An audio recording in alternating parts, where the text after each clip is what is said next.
नमस्कार दोस्तों, मैं हूं दिनेश की वोरा। स्वागत है आपका इस कार्यक्रम के अंदर। दोस्तों, आज बात करेंगे जनतंत्र के ऊपर धनतंत्र की विजय का। जी हाँ, ये हमारा सब्जेक्ट है आज का।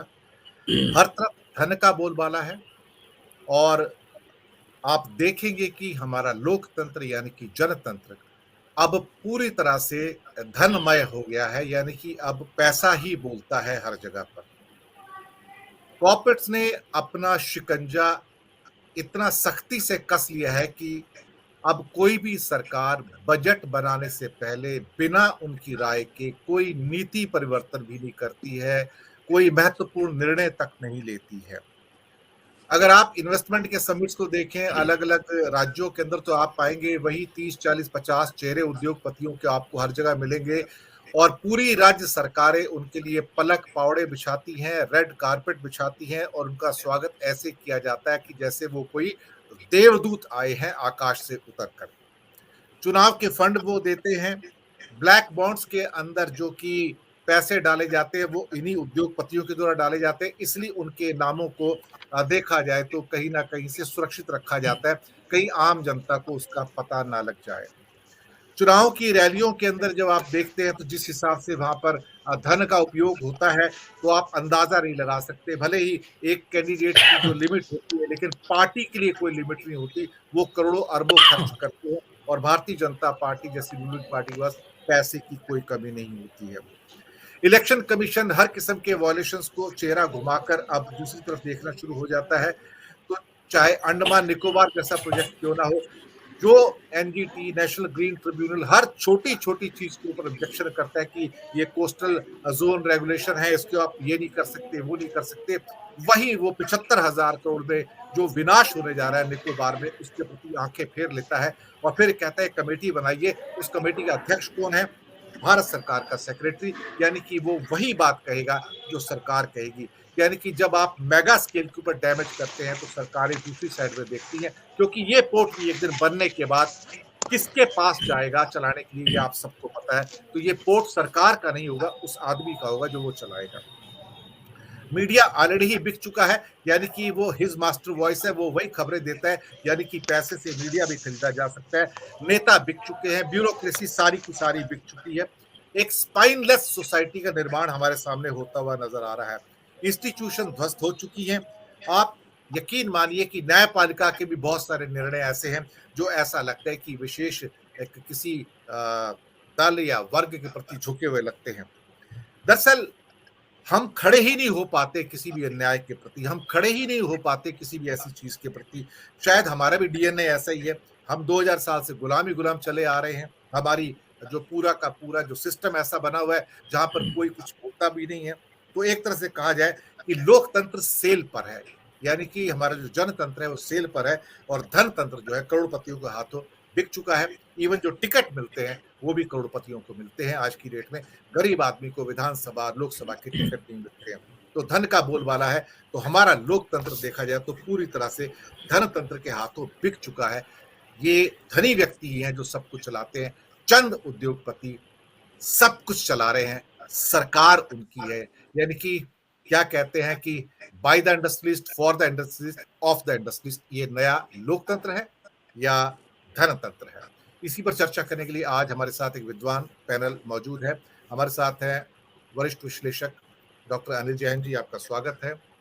वरिष्ठ पत्रकार नागपुर से विवेक देशपांडे जी, सर आपका भी स्वागत है। और वरिष्ठ विश्लेषक और पत्रकार गुजरात से दिलीप गोयल साहब, आपका भी बहुत बहुत स्वागत है। सबसे पहले मैं अनिल जी आपके पास ही आता हूँ। मैंने पृष्ठभूमि काफी लंबी दे दी है, काफी लंबी लिस्ट दे दी, जितना मर्जी जोड़ना चाहे जोड़ दीजिए उसके अंदर आप। धनतंत्र के हाथों जनतंत्र बिक गया, कुछ नहीं बचा। 140 करोड़ लोग ठगे जा चुके हैं। हम सिर्फ यहाँ बैठकर मदारी का तमाशा देख रहे हैं और कुछ नहीं, और तालियां बजा रहे हैं। हमारा अब इतना ही रोल है। अनिल जी। दिनेश जी, समय बदल रहा है। जिन दिनों हमारे देश में स्वतंत्रता आंदोलन चल रहा था, तो जो नेता थे और जो जनता थी वो किसान और मजदूर की बात करती थी कि किसान और मजदूर को उसकी मजदूरी मिलनी चाहिए, उसके पसीने की कीमत मिलनी चाहिए। और जो सेठ साहूकार हैं जो शोषण करते हैं और शोषण के दम पे अमीर बन जाते हैं, उन पे एक नियंत्रण कहीं ना कहीं होना चाहिए। और तब से लेकर के, और तब नेता भी हमारे ऐसे होते थे, गांधी जी होते थे, और सब कुछ होते हुए भी वो सादगी का प्रदर्शन करते थे। वो चाहते तो महंगे से महंगा सूट पहन सकते थे, लेकिन वो लंगोटी में रहना पसंद करते थे, सादगी पसंद थे। तमाम नेता खादी पहनते थे, एक सादगी की निशानी। अब जमाना बदल गया है। अब जो है उद्योगपतियों को, सेठ साहूकारों को, और जो जितना ज्यादा शोषण करके कमा ले, उसको उतना महिमा मंडित किया जाता है, उसका समाज में उतनी रिस्पेक्ट है। अब means of earning is not important, कि आपने धन कैसे कमाया, आपने धन बेईमानी से कमाया या कैसे कमाया, आप अच्छे हैं, आपका समाज में सम्मान है। और आप गरीब हैं क्योंकि आप ईमानदार हैं, तो समाज में आपकी पूछ नहीं है। तो समय क्योंकि बदल रहा है, और फिर टेक्नोलॉजी बदल रही है। टेक्नोलॉजी जो है वो अमीरों के हक में काम करती है, पूंजीपतियों के हक में काम करती है। और व्यक्ति की जो मानसिकता होती है, जैसे नीत्शे जैसे फिलोसोफर भी कहते हैं, कि व्यक्ति चाहता है कि उसके पास ज्यादा से ज्यादा ताकत आ जाए, और ताकत आ जाए, और ताकत आ जाए। ताकत की हवस होती है, विल फॉर पावर उनकी काम करती है। और ऐसे पैसे की भी हवस होती है। पैसा भी एक ताकत का ही एक साधन है, कि और पैसा आ जाए और मैं और ताकतवर बन जाऊं।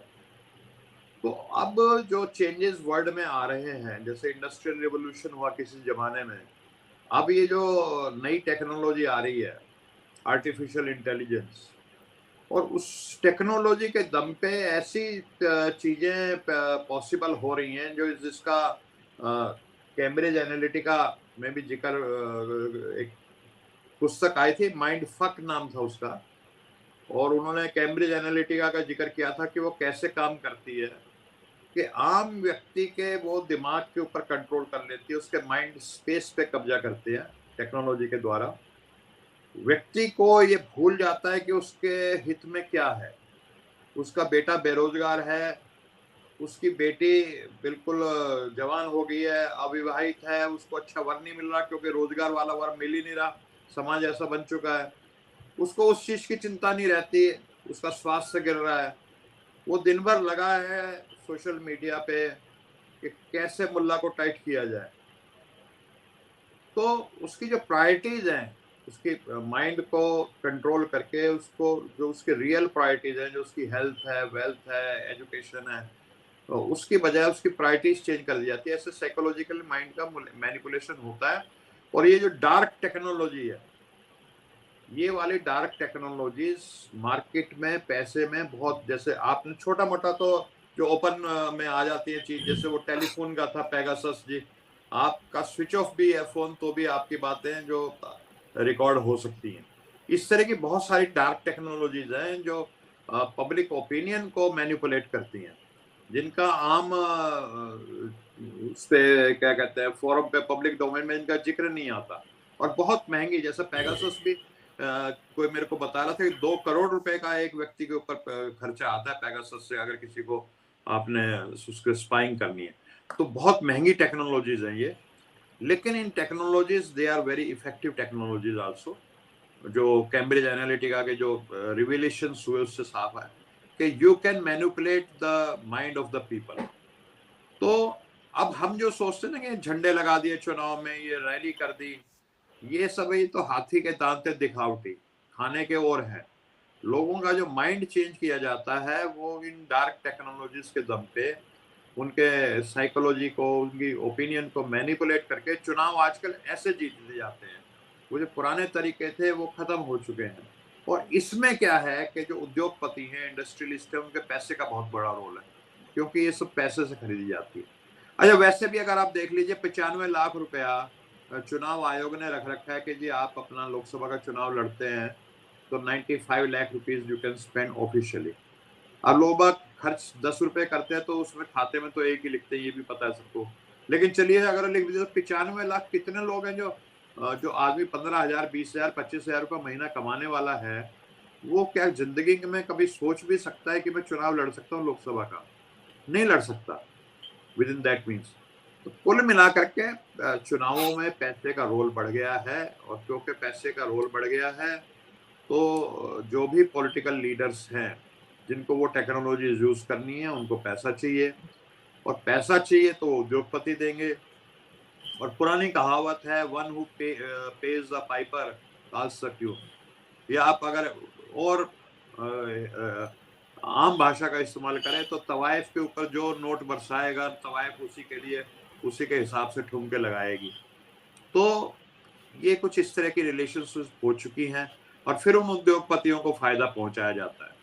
जो पीएसयूज़ हैं, जो एयरपोर्ट्स हैं, वो इस तरह के उनको पौने-पौने दामों पे दे करके उनको दूसरे तरीके से उनका एक से एक का 10 बन जाता है। तो यही सब चल रहा है दिनेश जी, और जनता इस बारे में बहुत जागरूक नहीं है, जनता मस्त है, और मुझे नहीं लगता निकट भविष्य में इसमें कुछ बदलाव आने वाला है, और ये और चलेगा।